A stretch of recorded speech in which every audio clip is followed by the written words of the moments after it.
Hola, mi nombre es Julio Rojas y me enorgullece decir que mi trabajo es escribir historias.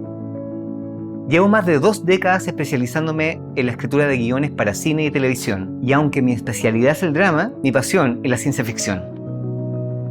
Todas las historias, por muy simples o complejas que sean, tienen una célula, una unidad básica desde donde trabajar. Es en este breve universo donde ubicamos personajes y movemos fuerzas que generan un conflicto para dar pie a un relato.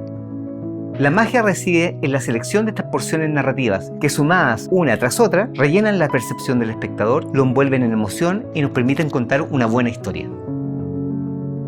En este curso de Doméstica aprenderá lo necesario para escribir diversos tipos de escenas y secuencias de ficción. Como proyecto, escribiremos 5 tipos de escenas y una secuencia en formato profesional de guión, utilizando mi método personal de 3 herramientas: la matriz de conflicto, el cuaderno de escenas y la matriz de disociación. Comenzarás aprendiendo sobre las unidades narrativas, qué son y cómo se utilizan. Continuaremos por comprender qué contar y qué no, los tipos de escenas y las secuencias específicas.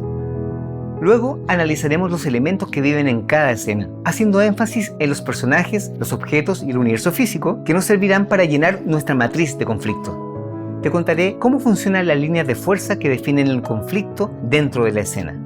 Y posteriormente armaremos nuestro cuaderno de escenas.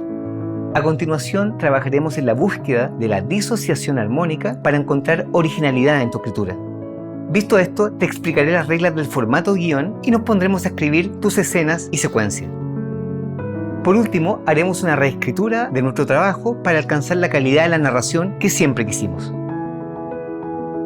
Al terminar este curso tendrás la base teórica y técnica para escribir cualquier escena de ficción. Es preferible que tengas nociones básicas sobre el lenguaje audiovisual y que cuentes con una idea de una historia de ficción que aún no tengas escrita. También deberás tener a mano un computador con algún software de guión como Final Draft o Celtx, o en su defecto cualquier procesador de texto.